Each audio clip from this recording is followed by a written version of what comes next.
All I got is missed calls on my line, yeah. Never seen a pick up right on time, yeah. If I don't call back, leave me alone, please. What's up, guys? Welcome into episode 136 of the Missed Call Podcast. This is Cub freaking Wood, and alongside me, as always, is John Stockton Sauce Sartori.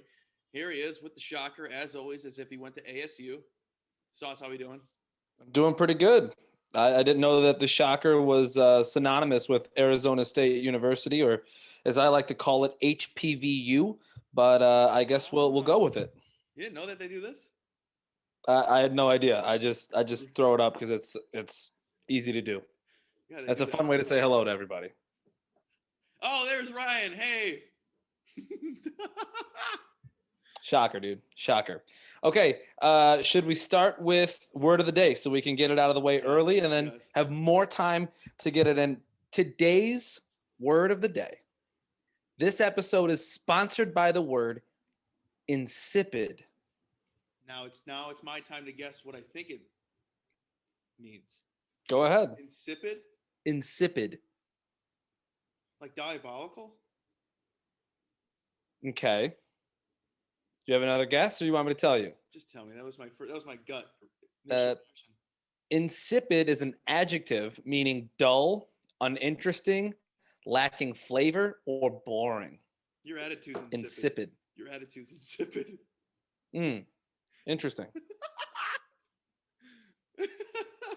Insipid. All right. I like adding new words to my vocabulary. This is actually pretty fun. I like doing this.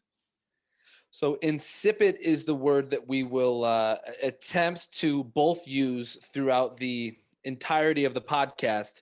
And we will get underway with 136. And we'll start with what's grinding our gears. And Cub, if you don't mind, I'd like to go first. As you are. Because I've been going to the gym steadily 5 days a week. Humble brag. Hey, same here. But I've been going to the gym steadily since June of last year, maybe May of last year. And I've never come across somebody in the gyms that I Are you going to talk about the guy that you told me about? I've never been to a gym where I vehemently hate someone. Is this the guy? And I think that I've finally found a nemesis in the gym. A rival? You have a rival? It's not even a rival because it's not even a rival, but it's more like I can't fucking stand you, and I think you know through just body language. This is a guy who, no matter the weight, if he's on a machine, if he's on cables, if he's on free weights, this is the guy. He every time will pick it up and go up, up, up, up, which is stupid. Do it one more time. Do it one more time. If you've got 20s in your hands, there's no reason for you to go up, up, up, up. And it doesn't matter. It doesn't matter the weight. He will then also drop the weight as loudly as he can. And this is a small, when I say postage stamp type gym, this is a postage stamp type gym. This is a small school gym. And every time, like I'm talking like a hammer strength press machine. And lets it go, just conk, and there's no fucking reason for it. And I actively out loud, he's got both of the headphones on, and he'll sit there the whole time with both of his headphones on, and he'll sing to his fucking music like a goddamn cuck. And then he does the whole imaginary lat syndrome and fucking walks around like that. But I will actively, when he does that, I will actively say out loud, shut the fuck up. Doesn't he get in the way of your mirror space too?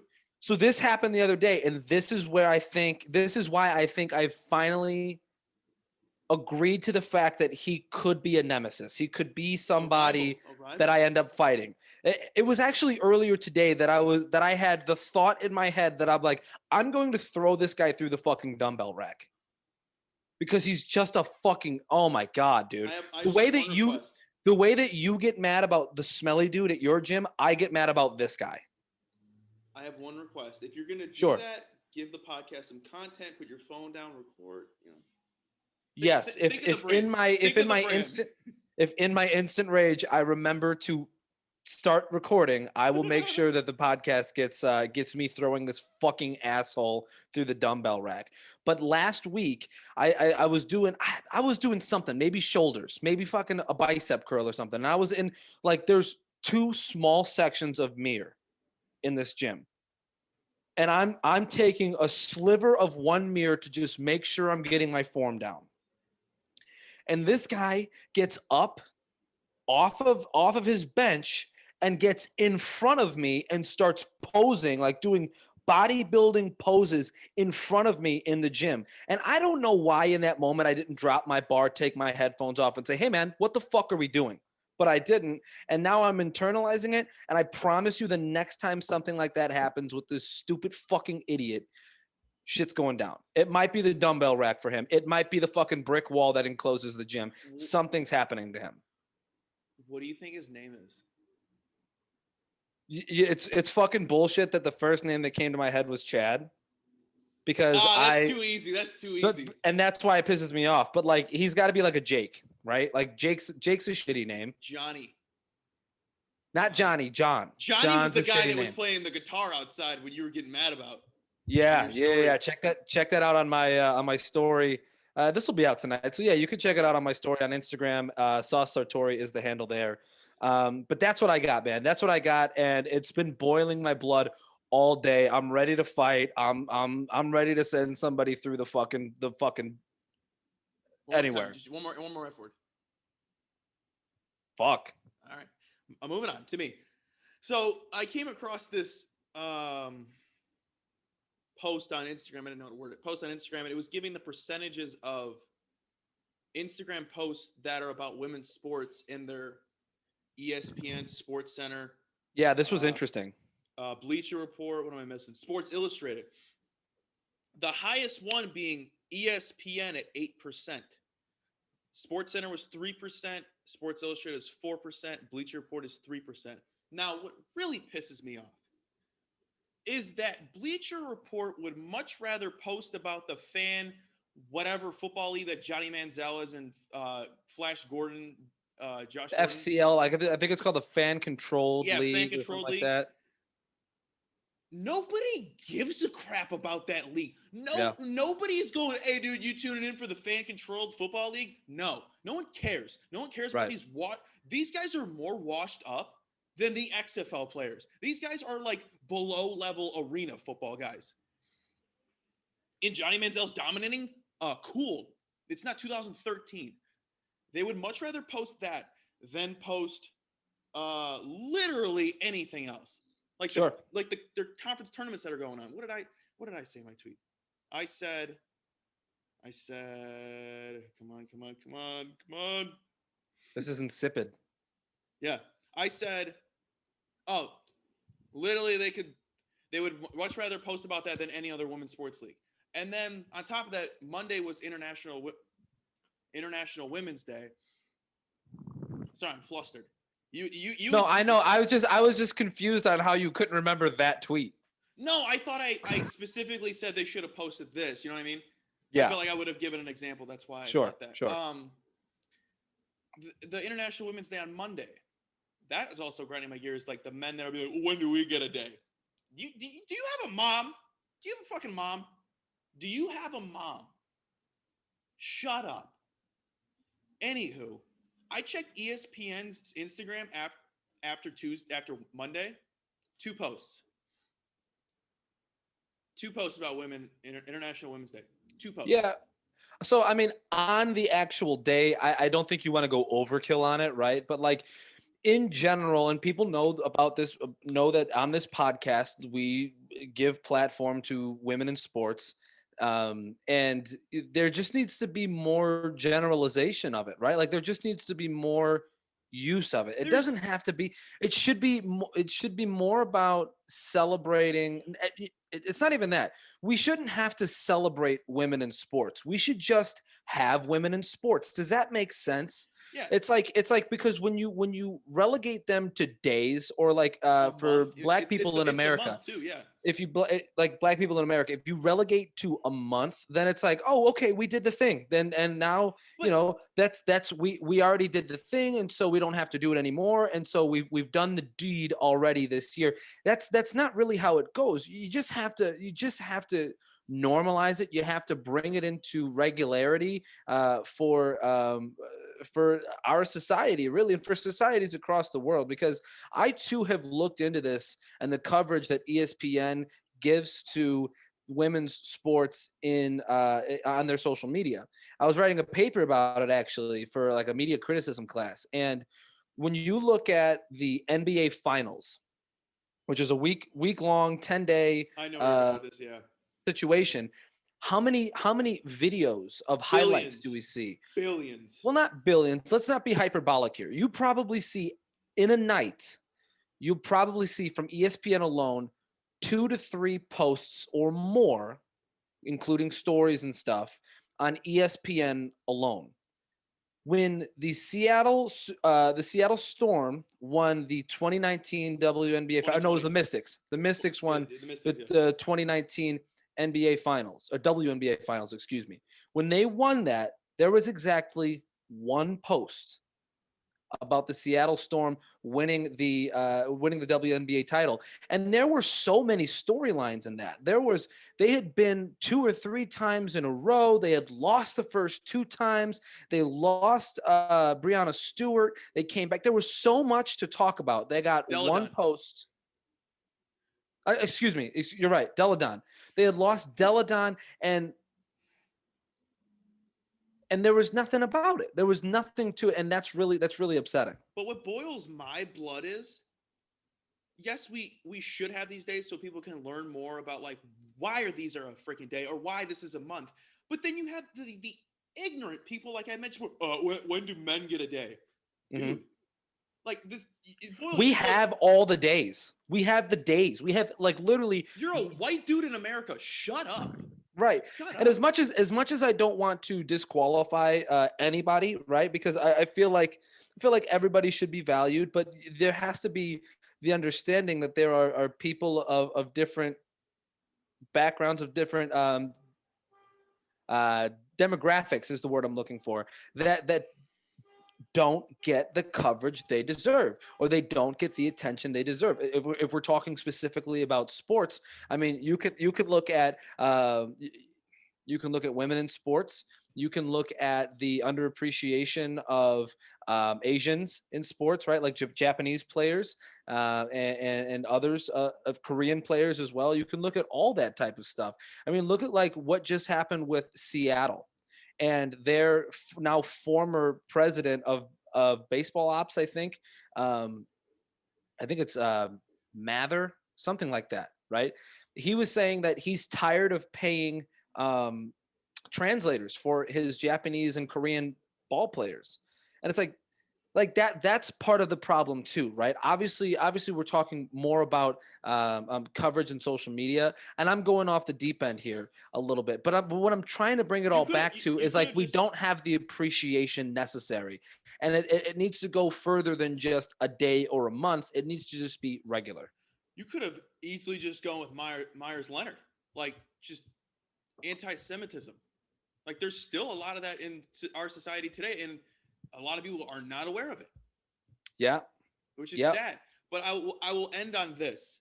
I follow Just Women's Sports on Instagram, and they made a similar looking version post to all those other ones, and it says percentage of Just Women's Sports Instagram posts about women's sports, 100%. Boom. It's funny because like obviously that's their brand, but still I liked it because then they show the other percents as well. Moving on to the best thing we saw, I'll get mine out of the way for us since you have two. It looks like the weather. Um, Heller, Yeah. I mean, Heller, it's nice to be able to walk outside and not feel iffy or feel stupid about wearing shorts and a t-shirt. dude. My thing is like, do I put shorts on and then like, cause it's obviously it's windy over here. I'm like, I really don't want to walk outside right now in shorts and then have to turn around and be like, all right, it's too windy for me to be wearing shorts. That's like where we're at with weather, but still, dude, I can walk outside in a t-shirt.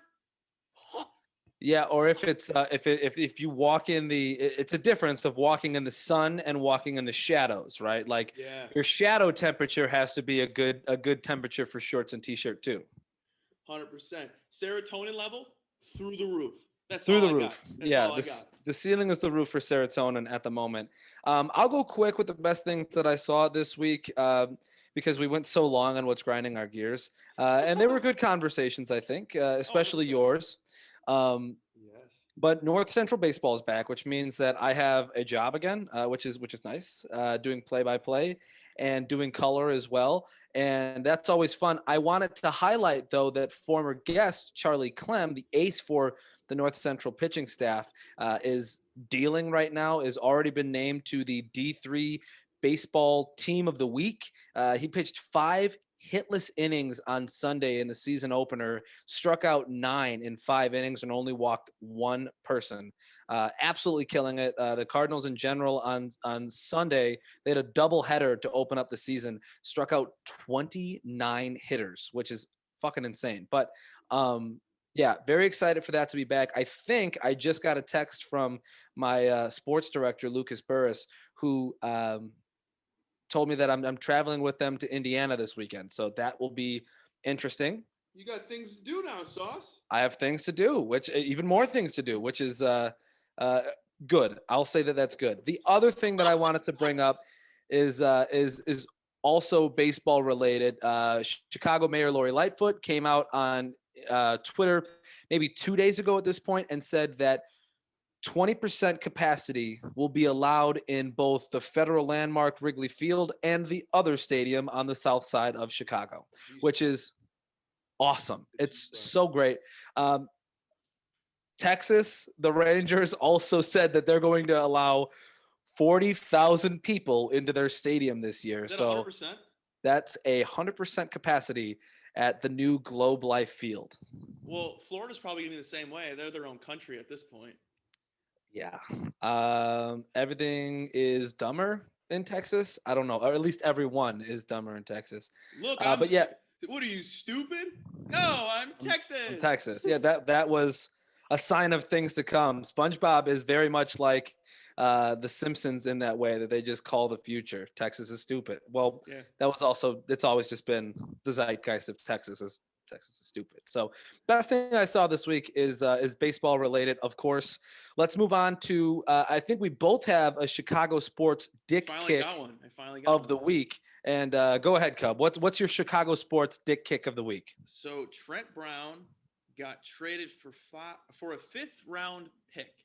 Mm-hmm. Don't the Bears have that? They do. And they also today got awarded 2 additional compensatory draft picks in the 6th round. So they would have been able to make up that capital. Even if they were to like trade up into the 5th round, they could have got Trent Brown for a 5th rounder. I didn't know we had a complete offensive line. And you should note that they just released Bobby Massey, so they are without at least one tackle right now. The other thing that I'll build off of your point as a Chicago dick kick of the week is that the NFL salary cap got announced today. Today is Wednesday. It's Wednesday. Fuck. And I believe it came out today that the salary cap is like $189 million with rollovers and other different creative ways that the Bears have of creating cap room for this year. They are officially $17 million over the cap, which probably means Akeem Hicks is gone because you would have to assume that Eddie Goldman would be coming back and he's very good, and you can't probably keep Akeem Hicks, which is very sad because he is the exact type of player that Chicagoans love. He's a Bear. I'm not saying it's official. He's literally a Bear. I'm not saying it's official. His release is definitely not official yet. Get rid of Tariq Cohen, please. Maybe. Please. That's a decent idea too. But that's the Chicago's dick kick of the week. Also, we're probably getting set up for major letdown with this whole Russell Wilson train that's trying to leave the station. Don't say it yet. That'll be content later. Well, I'm saying it's a preemptive one, and then when we're right, we can come back to it and say, "Hey, remember when we told you that was going to be a kick in the dick? Guess what? You're just trying to make us credible. It was a kick in the dick." Yeah, You're just yeah. trying to make us credible. Credit the Missed Call podcast for telling you Russell Wilson's not going to be a Chicago Bear. Although I am holding out enormous amounts of hope that it's going to happen. I don't know. So what's this random thought you got for us? Yeah. Okay. So I just wrote down Nair because I didn't want to spill the whole sentence. Here's my random thought. Do you think you could put, do you know what Nair is? Let me just start there. Do you know what Nair is? It's a cream that removes hair. It basically chemically burns hair off of you, right? So if I put a little bit of the cream on my forearm right here and made a circle, all that hair would fall off. I'd have a circle in the middle of my forearm. Yeah. I know what it is now. Do you think you could put Nair on your balls? I'm pretty sure if you Google it and go on YouTube or something like that, it'll be there. You're gonna YouTube whether or not you can put Nair on your balls. You know, some white kid out there made a video. Put Nair on his balls and threw it on YouTube. Just like his reaction while it's not showing his actual sackage. She's gonna be him running around screaming. My roommates and I had a really actually. Before you continue, this sounds like a Jackass skit. Maybe it'd be a quick one. Like it'd be like a little quick hitter in between like larger skits. But my roommates and I had a really rousing conversation about this on whether or not we could. They do have Nair for men, which I don't know how the formula differs from regular Nair and Nair for men. But maybe it's less chemically potent on your scrotum. I don't know. Here's the thing. It's been a while. I get really scared to manscape that area because nicks and crannies. Yeah, well, not the New York kind. So I've been trying to think up a way of how I could solve this problem for myself. I think it's Nair. I think I'm going to try it. Maybe I'll do a full video for the podcast and put it on YouTube, and I'll be that some white guy who decided to do a reaction video to Nair on his balls. Not to move into thoughts and prayers, but thoughts and prayers to you. Why? What did you just get done saying you're going to do? Put Nair on my balls. I don't know if you can or can't. Thoughts and prayers to your skin. Your sensitive skin. Thoughts and prayers. I don't have sensitive skin. Your boys aren't sensitive? I don't know if the skin on my boys is sensitive or not. Have you ever cut up a jalapeno and scratched your boys? No, I don't need jalapenos. Moving on to thoughts and prayers. But hold on, that sounds like something you've done. I've done it before. Mm-hmm. Forgot to wash my hands and scratch the old boys. Had to run in the shower. You had to run in the shower last week too, but we can move on to. Hey, it's been exactly a week, and look, the same pants. Same pants. Nice. If you missed it last week, Cub shit in his pants running down the Magnificent Mile. No, that's where I'm gonna be living. I did it. It was not magnificent to say the least, but it was a hell of a try. Yeah, I had to run all the way to the Drake Hotel. All right, thoughts and prayers go out to anyone that has to face the UConn women's team in the women's NCAA basketball tournament, because them girls about to just roll over everyone and have a little casual stroll to the Final Four and possibly win it all. They are hot. Well, I know you've been paying very close attention to D1 women's basketball this year. Is this like the days of old for UConn women? Dude, freshman Paige Beckers is the real deal. I'm happy you finally learned how to say her name. Wait, you always knew it was Beckers? No, I didn't know, but I heard it one day from like ESPN, and I was like, Cub's been saying that wrong for a long time. I've never heard it. So like the first time I heard it, I was like, oh. I was watching the game. I was like, oh, It's been Paige saying, Bukers, been saying Bukers this whole. but it's Beckers. But that also goes to show the poor coverage on her. Sure, we knew how to say Zion when I he was mean, a junior in high school. Yeah, literally. Well, how else is it going to be pronounced? I mean, I'm just saying, right? Like we knew who he was. He was a Yeah. phenom from his junior year in high school, Yeah. and we knew he was going to be a star in the NBA from that point. The same type of coverage should be given to somebody like Paige Beckers, who's been phenomenal even in high school, and now she's tearing it up with the UConn She's Huskies. literally 18. She literally graduated high school a year ago. And she'll ball anybody. She'll ball you up. She'll ball me up. She'll ball Greg up in the next room. Dude, she's smooth. And she's a pass first kind of player, which is awesome. And she can shoot. Dude, they steamrolled everyone in the Big East tournament, as we all knew was going to happen. So that is that. That is my thoughts and prayers. I know you don't have one unless you do. Do you? No? I don't. Okay. I don't. Let's go to Struggle Bus. My thoughts and prayers kind of got morphed into a fake taxi. Oh, good. Struggle Bus. I don't have one, so go ahead. UK Burger King. United Kingdom's Burger King. Listen, let me take this one for you. So they tweeted out on International Women's Day that women deserve to be in the kitchen. So the exact quote is, and without any context, None. They just tweeted out, women belong in the kitchen.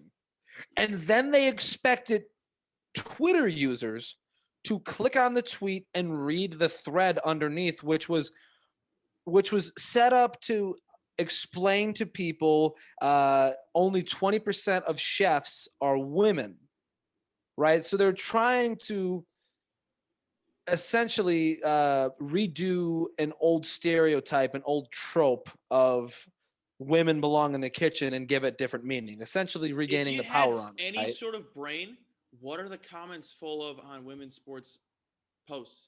Literally, it's get in the kitchen. And you literally just thought everyone was supposed to be like, oh no, it's not that. It can't be that. Oh, it's about there's no one working at Burger King. First of all, Burger King, who the hell are you? Your food ain't even real. You're over here selling food under $5 and you're getting like half the menu. You get 10 chicken nuggets from Burger King for 99 cents because they sell monkey meat. Hold on. That's not even chicken because if you look, it doesn't even say chicken nuggets. It just says nuggets. That ain't chicken because they can't say it's chicken because that is against the law.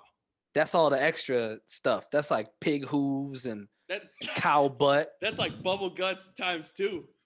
Yeah. That's so there's literally a Burger King in walking distance of my dorm. Like I could throw a rock and hit this Burger King, and my roommates all were like, "Oh, you guys want to go to Burger King? Or you guys want to go somewhere else?" And I will always adamantly fight the good fight of us going to that Burger King because fuck. Like they're not even top 5 fast food chains. No, and they had it for a while. It was like, oh, McDonald's and Burger King. It's like, not that anymore. I'm not gonna sit here and say their burgers aren't good. They're pretty damn good, but I am not going to Burger King. You know what does it for me is that flavor that you get, that like charbroiled flavor that they claim is given to it from the cooking process. I have a theory is probably just added in. Like, you know how you can add in like a smoky flavor with like a liquid? I'm willing to bet. Smoke? Yeah, I'm willing to bet that's what that is. Not to go on a tangent right now, but Wendy's underappreciated as hell. The 5 for $5, the biggie bag and the 4 for 4. Their burgers, dude, hit. Yes. I'm on like a Wendy's kick. If there was one by my house, I would be there probably every day and look like what I used to look like. Fat bastard. I honestly was gonna say get in my belly. I don't want. Give me the baby. Give me the baby. So coming back to this tweet, definitely a struggle bus type of moment because they got grilled all day on Twitter. Like I'm talking in the 70K replies range. Like that is a brutal skull fucking. They got skull fucked, and somebody's getting fired in the social media department for UK Burger King. They eventually backed down and deleted all of the tweets, and But they're then still there. posted But they're still there. an apology. Wow, was it like Myers-Leonard's apology? Yeah, I mean, I don't think you could do bingo with it like Myers-Leonard's, but And there's a long drive off the bat of Castellanos. yeah, I don't know if I will. There was a lot with the Myers-Leonard situation too, and we could get into that, but both apologies were very lackluster. I'll say that. So we'll move on with the struggle bus. Did you read Myers-Leonard's apology? It was basically every way that you could be stereotypical about an apology that you possibly could. This is Like, the I'm worst apology disappointed. I've ever seen. I'm disappointed in myself. I've got to be better. I let my teammates down. I let Didn't know my what the word meant. If you didn't know what the word meant, how did you know the word? Yeah, well, I'll tell you something.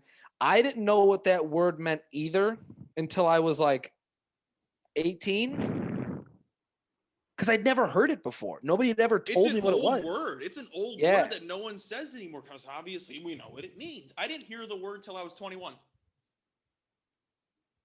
So when Kike Hernandez came up, I thought his name was that. I heard it from Stu Feiner because Stu Feiner's Jewish. And so when Kike Hernandez came up and I was like, is his name? My grandma was like, that's not a good word. And that's the day that I learned what that word meant. But you know how weird it is? Like, not to really prolong this, but like the other word that we're not supposed to use, that's also an old word, but like it hasn't gone anywhere. But like I feel like this word has like been forgotten in a way. You know what I mean? Like when I saw that Miles Leonard said an anti-Semitic word, I was like, I didn't even think of that word.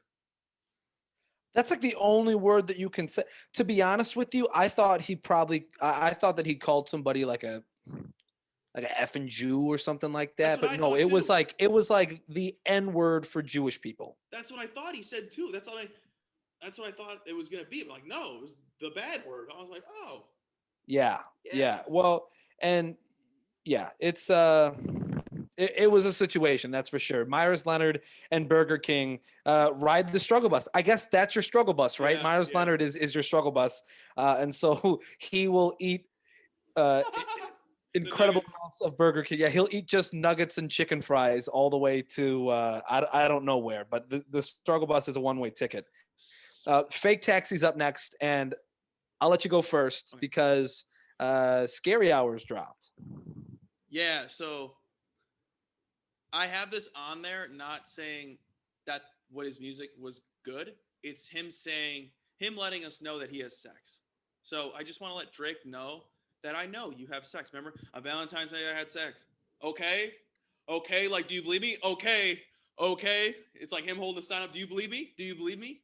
Now, the reason that I think that he put that in that song was because we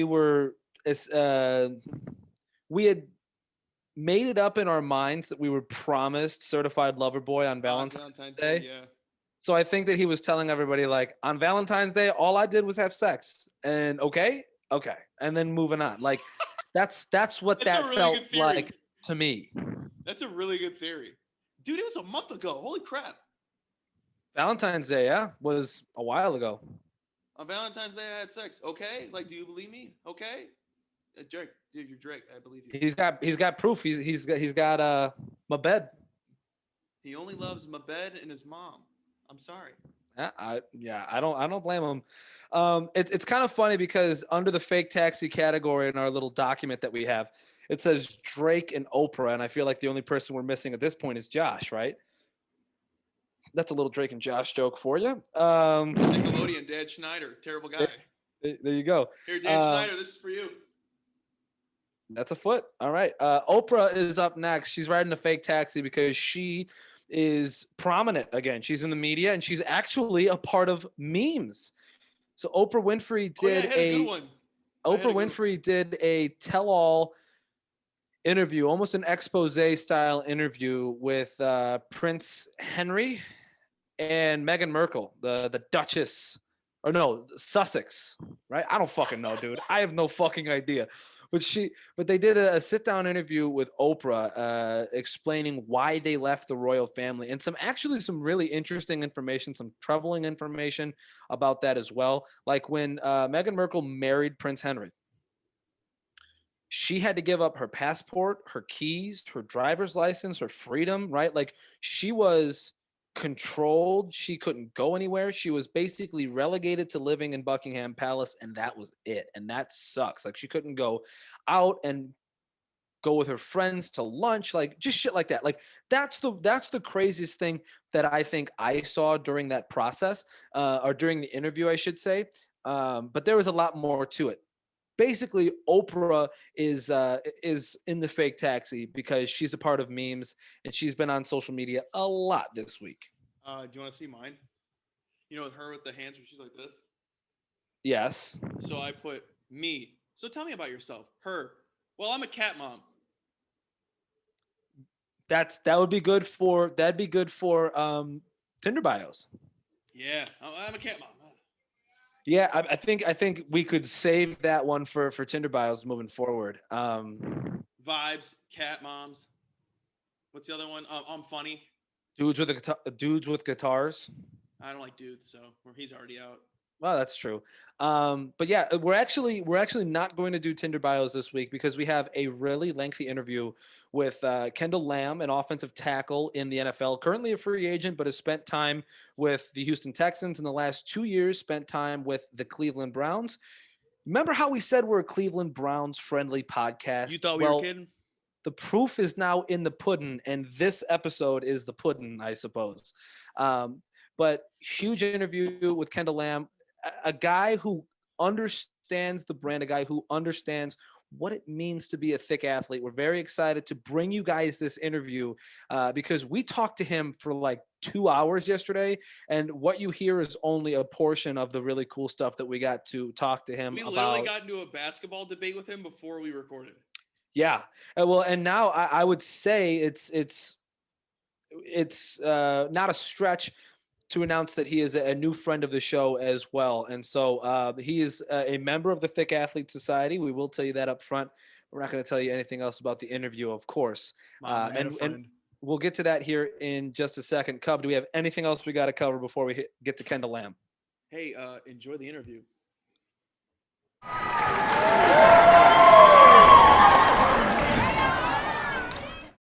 And now welcoming on 6-year NFL veteran Kendall Lamm. Kendall, thank you so much for stopping by. Man, appreciate you having me, brother.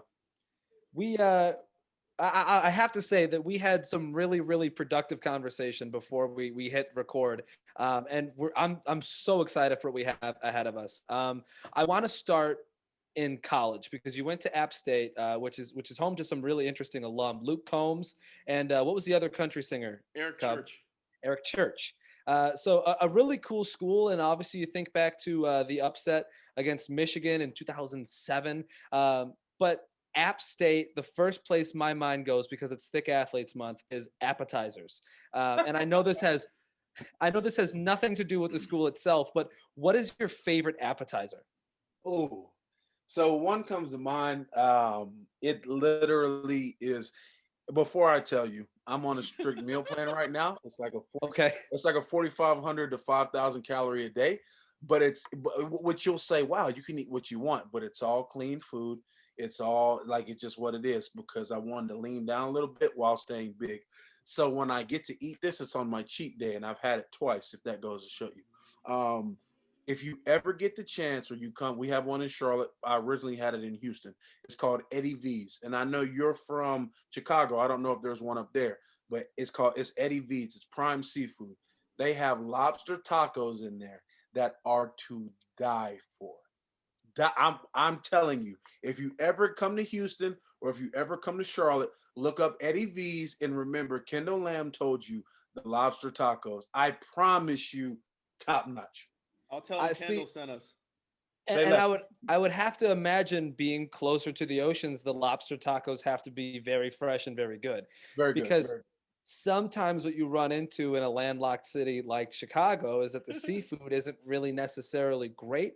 Obviously, you can go to the Michelin star restaurants in the downtown area and they're good, but you're not always going to be eating there. I wouldn't imagine that Eddie V's is this a like a Fast dress food. attire type place, or is it more like a sit down? So you can, I mean, honestly, I mean, I wouldn't say go in there in no sweatpants or what, nothing like that, of course. Okay. But I mean, smooth jeans, smooth little shoes. I mean, Smooth not little don't. shoes. I'm just being real, bro. You like me? Typically, when I go in there, I got on some jeans. You know, I if I want to wear some Jordans in there, nothing crazy. Some dunks. You know, I put on a nice little shirt. If it's colder outside, nice little pullover. Nothing crazy. I mean, you don't got to be suit and tie. You don't got to be suited and booted. But I promise you, you go in there, yes sir, it's top notch. Thank you for walking us through your Yeah, closet. We appreciate yeah. that. Now I know he's got drip. He's got drip. Kendall, speaking of seafood appetizer, how's the calamari down there? So I'll say this: in Houston, everything was top notch. Uh, but in North Carolina in general, bro, it's not bad. You know, we're not that far from the ocean, so you know, seafood here was big growing up. My grandparents loved it. Of course, majority of the stuff's fried here. So now that I'm a little older, I go to the broiled and all that just to be a little healthier. But you can't go wrong, man. And I hate it for you being in Chicago that you're landlocked. See, that doesn't really even hit my mind because I've always been around, you know, the ocean, so everything's been very fresh. But I'll pray for you when it comes to that, my friend. Technically, it's not a landlocked city because there's Right, Lake right. Michigan, but you're not eating fish out of Lake Michigan. No. Facts. I just think it's weird when people go get seafood around here. I'm Yeah. like, dude, just go get seafood when you go on vacation. If you go, Feel that. just I feel there's that. no need for that. But I Right. want to ask you about Appalachian State because they're playing Michigan in the NCAA tournament. How you feeling about that? 16 seed versus the 1 seed. Is there going to be another upset? So, you know, it'd be beautiful. It'd be storybook. It'd be huge. And last night, I love my school. I always have. You know, I enjoyed being in the mountains. I'm from Charlotte, so I, you know, the bigger city, even though we're a smaller city, I got to enjoy that growing up. But going up there in the mountains and in Boone, bro, it's a special place. Now, don't get me wrong, it's not for everyone. It's not. But for me, it was perfect. So, you know, I'm gonna rep my school hard. To see us go, it'd been 20 years since we had been to the tourney. 21. And yeah, and see, most people don't know this about me. Basketball is my favorite sport. So when I got the app, you know, we had dudes like Donald Sims, we had Isaac Butts, and they were pretty good. I think we were second in the SoCon. But I always wanted to go to a school, and I wish that I was there at App where we'd have went to the dance, bro. Like that's magical. Like I know, don't get me wrong, it's magic when we're on that field too. But basketball was my thing growing up. So when I would go into that gym and watch us be, it used to hurt me. And then we had Jordan this and Jordan that, and I'm thinking in my mind, yo, we have Jordan, we should be smooth. Nah, that's not what it was. And you know, I still love all the guys, but I just it's dope to see, and I hope they do well. And if we pull the upset, you'll for sure see me. You'll see me say Oh, something. we'll be calling for you. I Please so Yeah. do. I go to DePaul.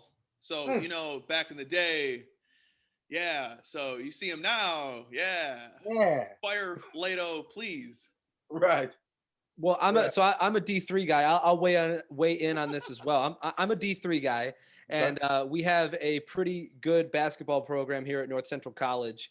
And last year they were in the dance for Division 3, and it was really cool because on top of being a podcaster, I also do play-by-play, Kendall, Hmm. and I got to do play-by-play for the round of 32 when our basketball team took out the reigning national champions of Division 3, and that was something spectacular to be a part of. So I can agree that being at a school where you have programs of sports that you love be really good. It's actually kind of cool. Facts. I can only imagine. Um, Staying on basketball, the Charlotte Hornets drafting LaMelo Ball. Look at him. Look at that kid go. What are your thoughts on his rookie season thus far? So I was a major fan. You know, being a Hornets fan in general, I'm never gonna turn my back on them. Love them to death. I'm glad, and don't get me wrong, the Bobcats time it was okay, but I'm glad we got out of that and got back to what we always should have been. You know, yeah. you can say what you want about our. We have some of the best drip when it comes to gear and everything. Even when we were gone, everyone was still wearing it. So the fact that it left Charlotte never should have. That But teal. I always applauded. I applauded the pick. I hope that he fell to us because one, I mean, just for marketability, bringing people to the games in general, I understand that aspect. But at the same time, listen, like he's a point guard.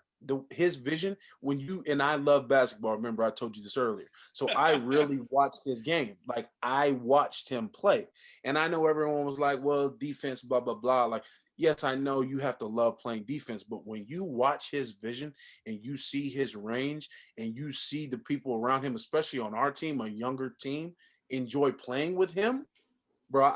I cannot wait to get in there and watch him play. It's His gonna be a lot of vision, fun. his vision is next level. Who you telling? I guess I don't know, but I was a little skeptical of it because Yeah, I same. think in a way I was still holding the LeVar stuff against him in a way, and Lonzo hasn't necessarily been lights out. He hasn't been bad, but he Right. hasn't been somebody that you're like he is really really good. He could really be something special. But LaMelo has been doing some really crazy stuff here in just his first half season, Yep. so I'm excited to see what else he has. I want to get to before we move on to football stuff. I want to get to some cultural questions about Charlotte. Cool. Um, I think right now the Charlotte rap scene is starting to really evolve and take foot in the nation's eye. Obviously with J. Cole and now DaBaby.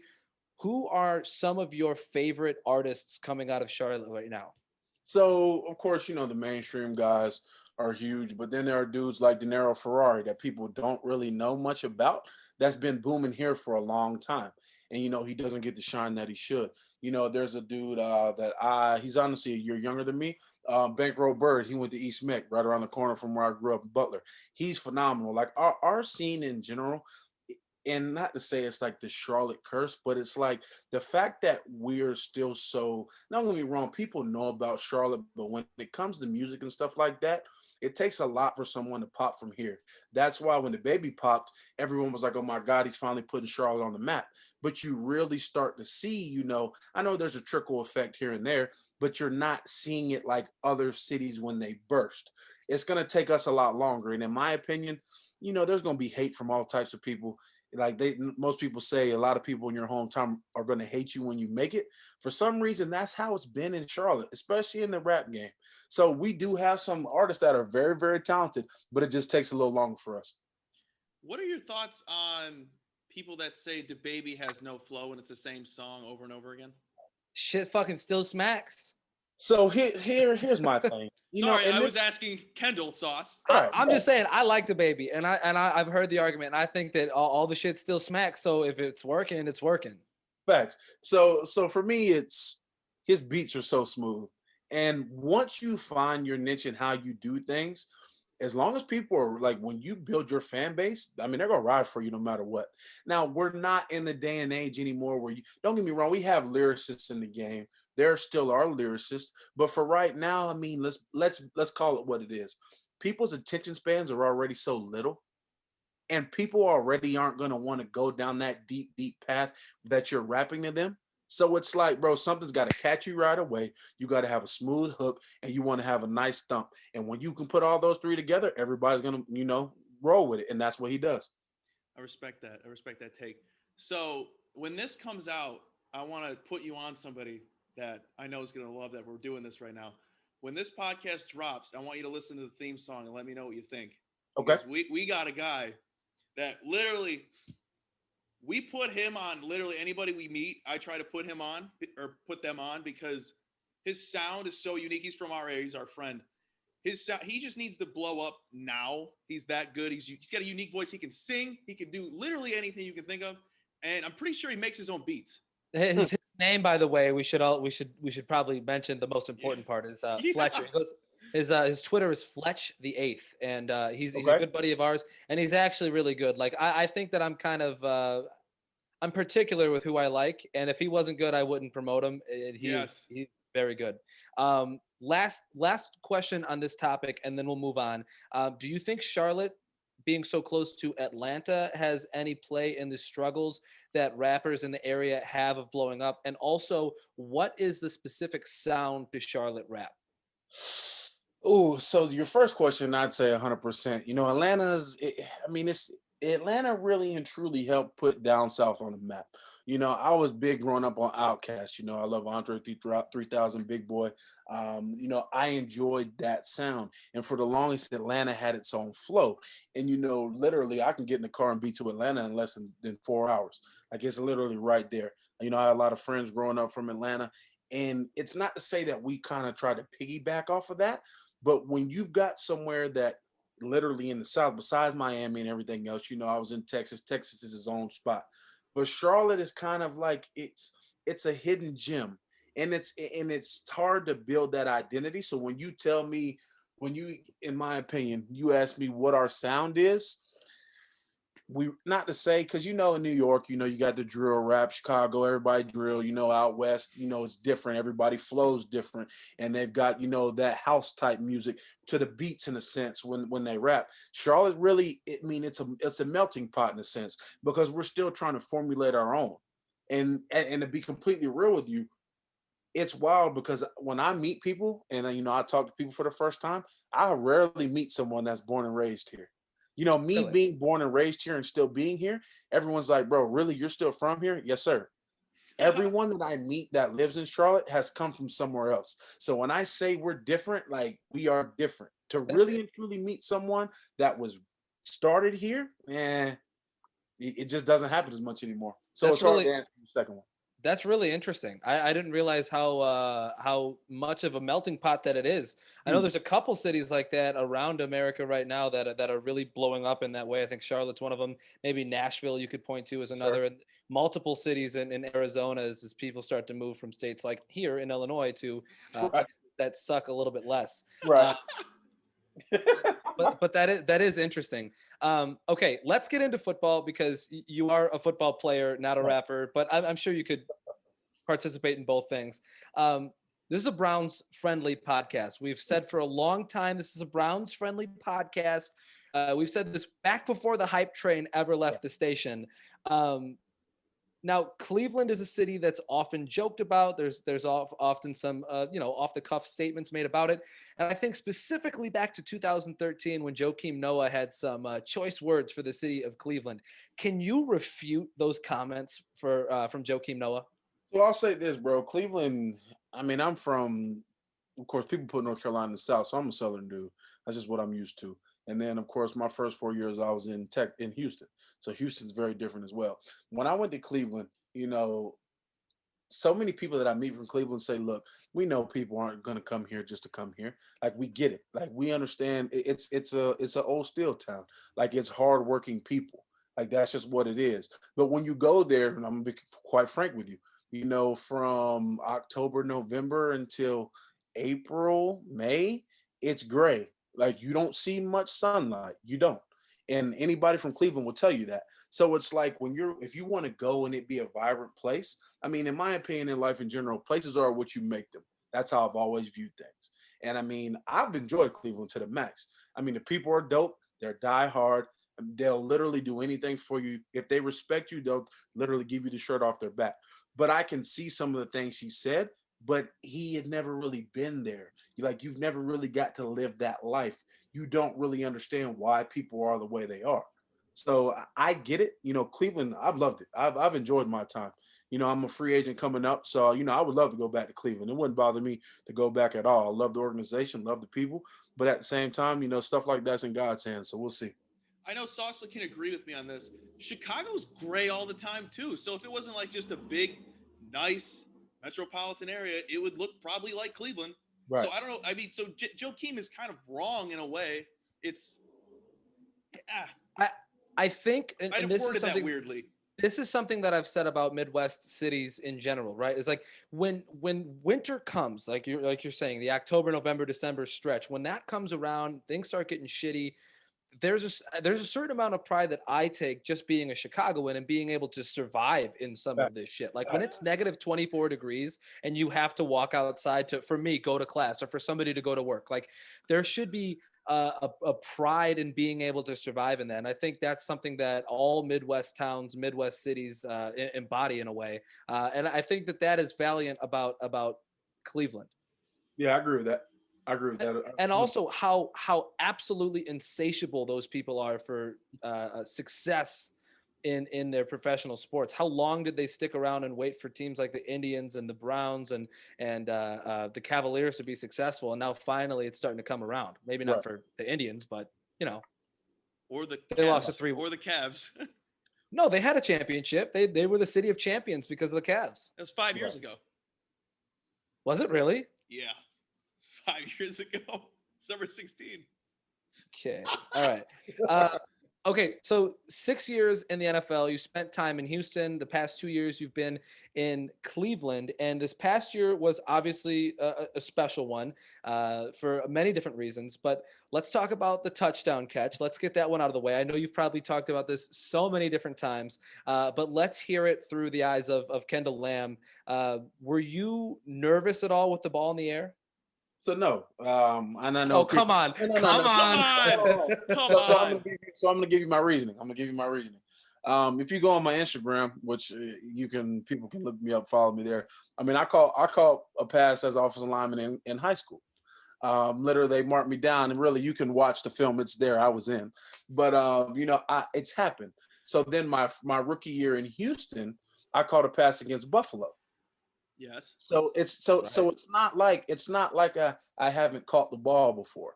When I was in college, you can ask some of my college coaches this. A few of them told me, if you could go back, you should have looked at playing tight end, because I've always had very good hands, and I've always had soft hands because I play basketball so much. And when you're in the post, you learn how to catch the ball, you learn how to maneuver and everything, with people on you. It's just what we do.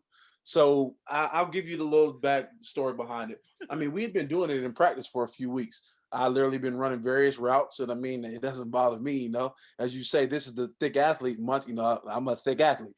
So There you go. There you go. I He love gets it. it. He gets it. right. So it was cool, to sit there and do those things at practice. And Coach Stefanski had told me, he was like, look, we're going to go to this in the game when we get down close to the goal line. I said, look, bro, if you call it, you throw it my way, I'll catch it. Like, it is what it is. Now, I did tell Baker this. I said, well, this is when we were in the huddle, and I knew it was about to get called. I said, listen, if you have the opportunity, give me a friendly ball. Because I'd been in situations before in Houston where, and I love Brock Osweiler to death. He was a phenomenal guy. People can think what they want. Football-wise, he was a great dude.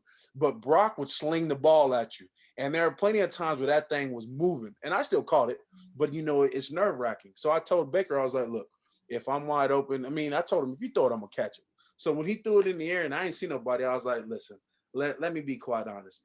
This is a once-in-a-lifetime thing for an NFL offensive lineman to catch this ball. Do you really think that I was going to drop it? Come on now. Well, we've seen it happen. But We've it was seen wide happen. open. But wide open. Wide open. It's completely different from like anything else. I feel like, because you're like sitting there going, all right, it's coming. All I have You got to do time now to think about Yeah, it. you're like, it's coming. Yeah. I gotta catch it. Here it is. So I'll agree with that, but at the same time, and I've tried to explain this to people in the past. When, at least for me, when I play football, I go into a certain zone, and it's like when you do certain things. Like I told Jed, my homeboy, Jed Wills, top notch dude, gonna be a phenomenal player. But I told him, I was like, when this game slows down for you and you really catch your groove, you go into a space where nothing else matters. Like, you go into a spot where for me, when that ball was thrown, my hands were as big as they ever have been. Like, there was no way that I was gonna drop that ball. Like, it just was. And it's just like, people have asked me about the playoff game, of course, having to go in and play Pittsburgh. Like, that's what I do. Like, I've been put in situations in life in general where it's not the greatest situation for certain people, but I've already pushed my body in certain things to get ready for that. So when they come, it's not overwhelming. It's like being in the zone, right? You gotta be. You have to. Speaking of Pittsburgh, who's the bigger baby, Juju or Claypool? I'd say they're pretty equal for various reasons.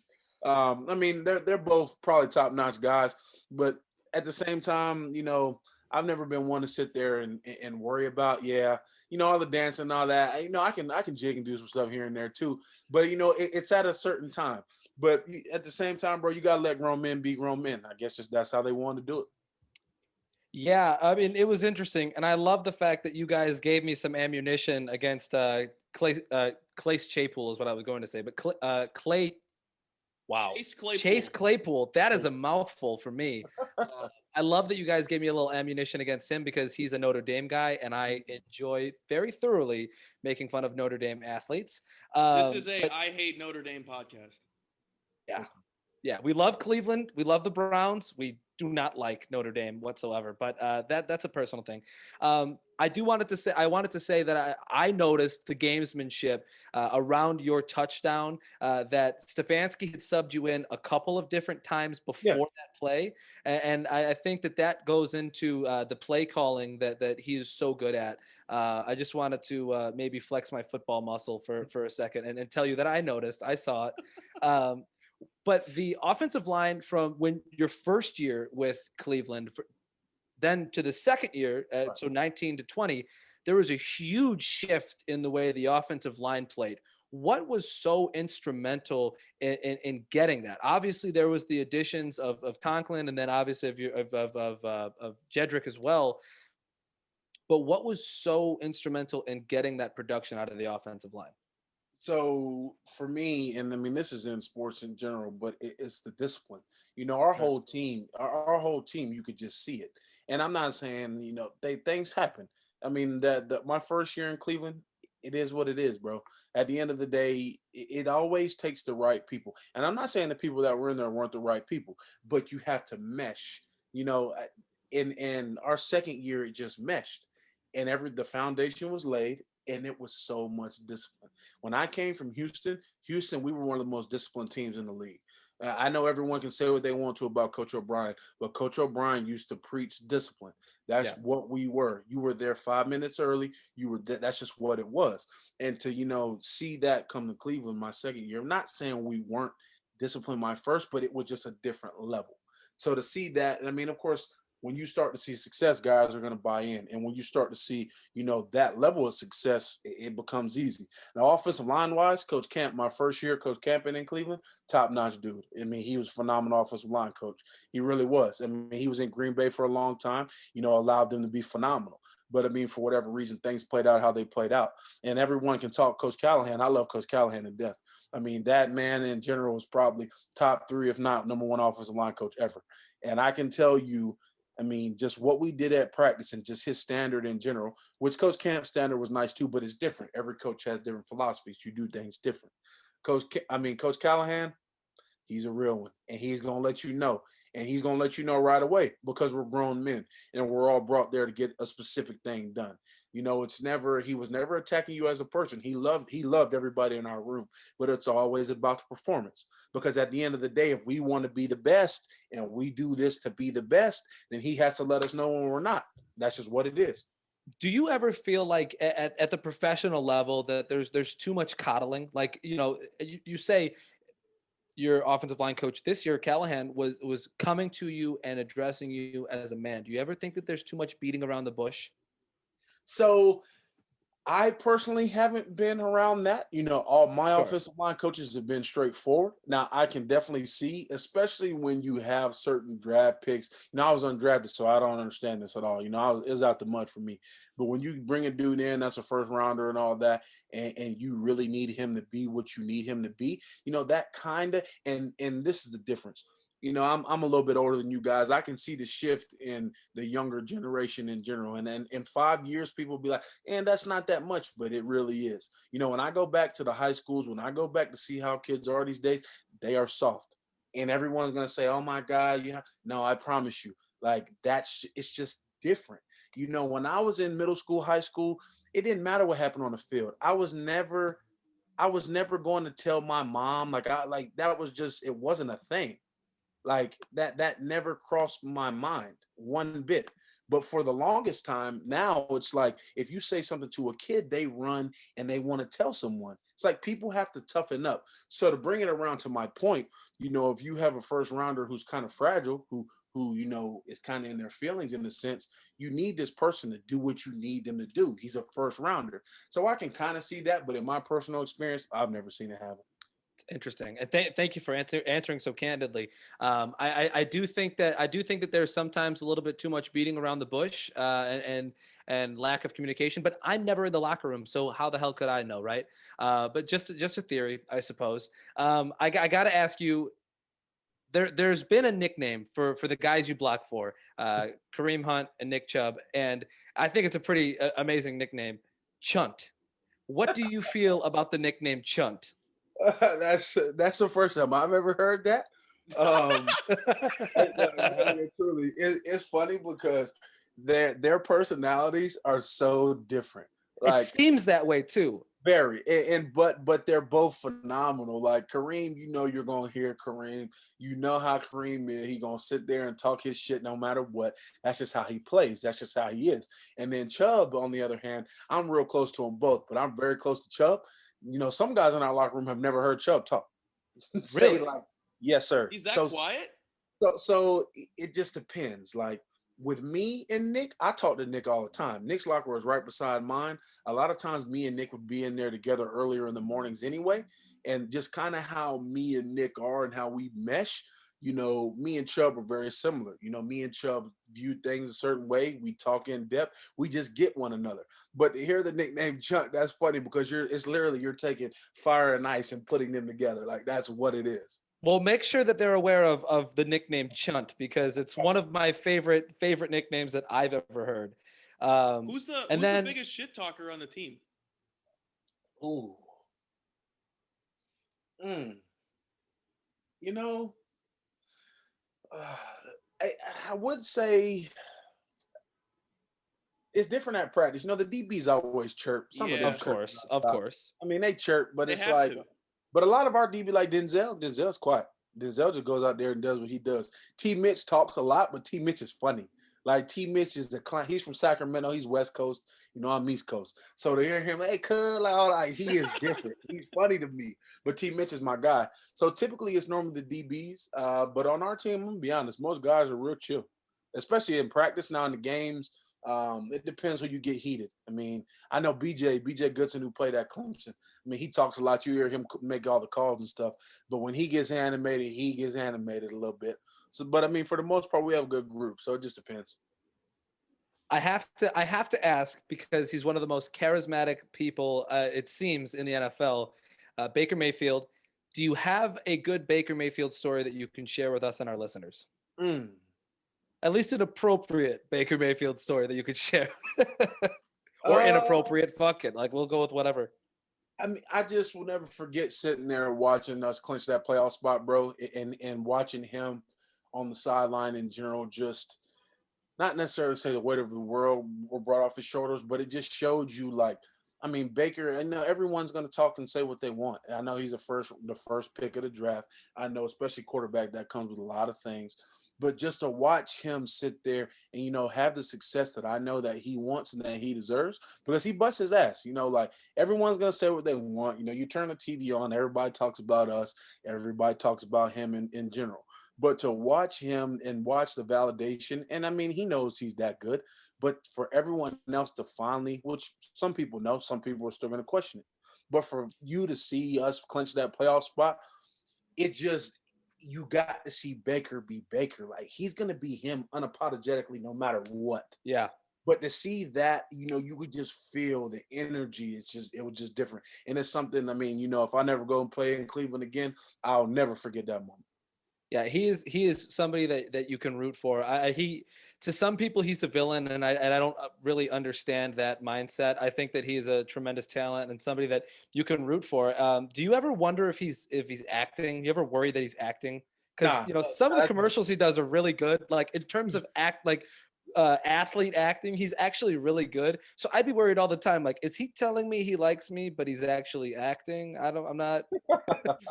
I mean, for the most part, when you really get around him and you get to see him genuinely be him, that's just him. I ain't gonna lie, but the man's smooth. He's smooth. He's smooth in a lot of things he does. So it's natural. Did he get you anything cool for protecting him all year? I mean, we got very like a lot. You know, I'm not the biggest griller. My grandparents and my grandfather was big on that. but he got us Traegers, and Traegers are huge. And I know as I get later in life, I'll use it. But he got us top notch, various meat product to go with it. I've chowed down on some. My grandfather's cooked some, which has been nice. But yeah, man, Baker takes care of us. Takes care of us for sure. That's good. I'm That's a awesome. big OU guy, so I love Baker and Okay. all them. But I this number one thing I wanted to ask you was with the Texans having all this drama going on, what's wrong with the organization down there in Texas? It pained me to see because I mean that's a place that's always going to be near and dear for me, and I'm always going to enjoy my time there. First and foremost, it's whenever a franchise quarterback to the level of Deshaun isn't happy. I mean it's a problem. It's a serious problem because I mean I played with the man, and I've been fortunate to play with very good quarterbacks. And Deshaun is built different. Like that man is the truth. I can see why he did what he did at Clemson. I can see it all. But it's like when you have that type of franchise player, bro, and I know, and he's not a diva. Deshaun's one of the chillest you'll meet. He is chill. He's all about his business. So to see that take place, and I know I wasn't down there. I've heard various people came into the organization and then went sour or whatnot. There were too many honchos in there. I mean, I personally, my 4 years, I didn't deal with any of that. So I like to think that I got out at the right time. But I like to think of Houston the way these 4 years are ingrained in my mind. And now, I mean, that Houston's just a different place. I always wish the best and I always want them to do well. But I mean, it starts and ends with Deshaun. It does. If you really want to be honest, our game is ran by the quarterback position. So I hope they can do something to keep him. But at the same time, I always wish the best for Deshaun. Okay, last football question because I know we're running a little bit long. We still have to get the thick stuff. So last football question, we would be remiss if we didn't ask about the Steelers beef this past season.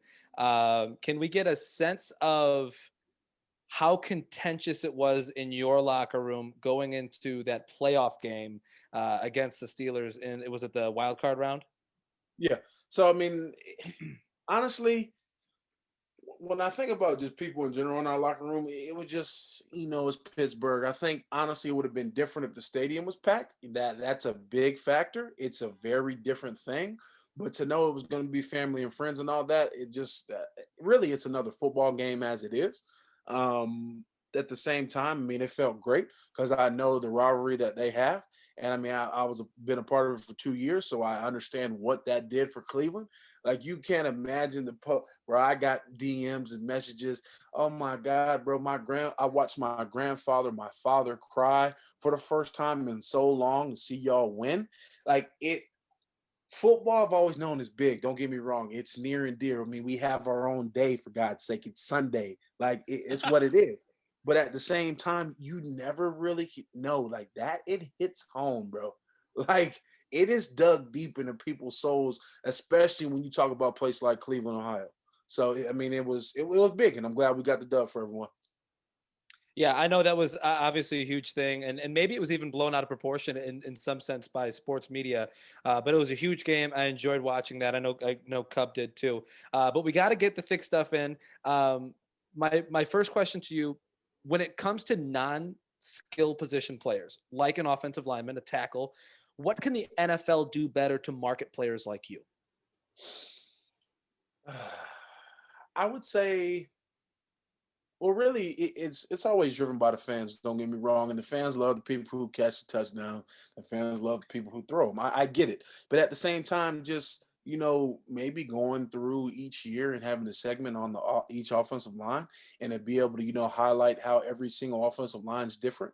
To be able to sit there, just like the guy from Kansas City who opted out because he's a doctor and he thought that that was a major thing.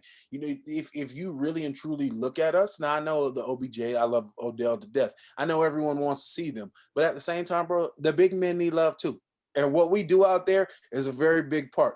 And don't and for people who really know football, you already know that. But at the same Right. time, just, we don't ask for much. Just give us a little love every now and then. Well, I think marketing has to do a lot with personalities, Right. and like this is what I'm saying is you're not the only offensive lineman in the NFL who speaks well, who has a big personality, who's willing to show it to people. Right. There's got to be plenty of guys just like you that you can market, and I think that's wildly important. So I appreciate you answering that. You bring up Odell Beckham, and so on top of being a Browns friendly podcast, I live in a Browns friendly dorm. Omit the Bears You're good. flag, but my best friend and the guy who designs our merch for this podcast, Greg, is a big Odell Beckham fan. He wanted me to ask you if you've ever met Lauren Wood. I have. Have So you? I have. And she's a very nice woman. You know, I went to my first year up there, a Halloween party. Me and my girlfriend went to it, and you know, some of my teammates were there, and he threw it, and he treated my girlfriend with the utmost respect. Like Odell is a top-notch guy. And then when we met his girlfriend at the same time, I mean, don't get me wrong, beautiful woman. And my girlfriend, we looked me in the face, and she was like, "Wow, she's very pretty." And I was like, "Well, at least you said it, so then I can tell you she's gorgeous." But anyway, you know, she's dope, bro. She's dope. She's very nice. They're a very nice couple together, and I see why they work. So, Well, thanks for that. I'm Such sure. an I'm sure. awkward question. Jesus Christ. nah, bro. Listen, nothing you ask me, I'm gonna make awkward. I don't do awkward. That's kind of the sense that I got too. So that's why I asked it. Facts. So this is Thick Athletes Month, and we got to ask, who's the thick goat? Ooh. I mean, a few come to mind. One sticks out because of his name alone. If you watch boxing, Butterbean, he's up there. Ooh, I thought you were going to say the hefty lefty. I mean, Refrigerator Perry's up there. You know, let's go to football. Jerome Bettis for being a bigger running back, he's up there. You know, we can go. You know, another one that comes to mind, basketball, Big Baby Davis. You know, you just got to think about the bigger men who, you know, have exceeded expectation and put us on the map. There's plenty of us. Don't let the thing fool you. There's plenty of us. All right. Last big question here. We keep a list of the commandments, the thick commandments, the way that you walk, the way that you carry yourself, maybe even hell, the way that you eat. Do you have a commandment that we will add to the stone slab of thick commandments for our listeners and for the members of the Thick Athletes Society? How many commandments do you have right now? Like, let me hear. It's a full slab of ribs. So is we have a ton of them. I mean, it goes from winter attire, right? Where I've said for a long time that if you're a bigger guy, a thick guy, then you really can't do more than 2 layers, right? It's like the sweatshirt and the coat, and that's it. Usually no gloves. no. You can do a beanie, but we've decided like usually a thick guy has a beanie that doesn't really match what he's wearing. Sure. You know, we've even discussed how to stretch out a shirt properly on this podcast. If you've got a bigger belly, right? If you're a thicker athlete, and going like this with the shirt as opposed to other ways of doing it. So we go all over the place with these thick commandments. There are many, and I would waste your time even more if I listed all of them. So I'll ask if you have a commandment to add to our. Here's one of mine that I live by, and it pains me because this is the only way really that we can shop, and it kills me because every time I get something, piece of clothing wise, unless I know the brand in depth, I already know it's going to be some bullshit, to be completely honest. So I would say this: online shopping, it's not for us. You know, when it comes to certain things, as far as an extra large, 2XL, okay. But when you get into the 3, the 4, as we get bigger, online shopping is a no-no. And the main reason is this. Let's say, you know, you see something on the site jeans wise, it's supposed to be relaxed fit, blah, blah, 40, 42. Every time I get a pair of jeans in general, it is some bullshit. So, like I reiterated, online shopping, that's a no-no. And secondly, I'll give you this. This is just me personally.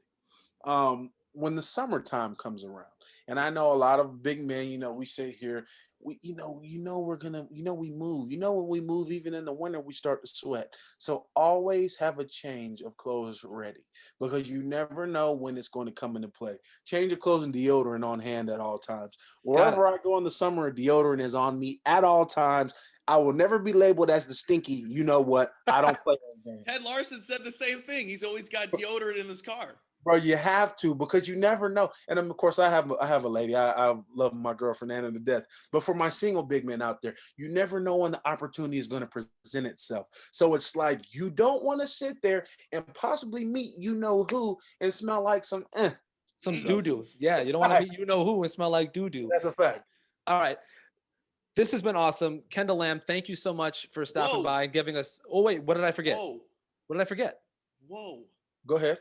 You're forgetting the most important thing, Sauce. He's here on Thick Athletes Month. He's got to get a bid. Oh, shit. He's got to. I forget. He's got to be a part of the board of directors since he's an NFL offensive lineman. You're right. I forget that we have to do the official bid. Yes. We run the Thick Athletes Society. It's a member, obviously, for guys just like you. And you clearly put together a great resume today. We'd like to extend an offer to a membership to the Thick Athletes Society, 66310, correct? Yes, sir. Would you accept a membership to the Thick Athletes Society and possibly a role on the board of directors? Yeah. Listen, it would be my honor, my absolute honor. There you have it. You just have to remember that Ted Larson is the president of the society, and Ted Larson calls the shots. That's fine. I can fall in line. All right. Awesome. What a great day. It's always a great day when you add a new member to the Thick Athletes Society. We want to thank you, Kendall, for coming on. And the final thing, is there anybody that we need to take care of? On social media, we like to do the legwork for our athletes that we're friends with. And I'd like to consider you a friend at this point. But if anybody's ever, I don't know, attacking you personally, you tell us, we come for them. I got you. You got a beat writer? I'll keep that in mind when the season comes back around, because everyone has an opinion, regardless if you're doing positive or negative. Everyone's gonna say something. So I'll have y'all on speed dial. All right, that works for me. All right, Kendall Lamb, everybody, thank you so much. Yes, sir. Appreciate you having me. All I got is missed calls on my line, yeah. Never seen a pick up right on time, yeah. If I don't call back.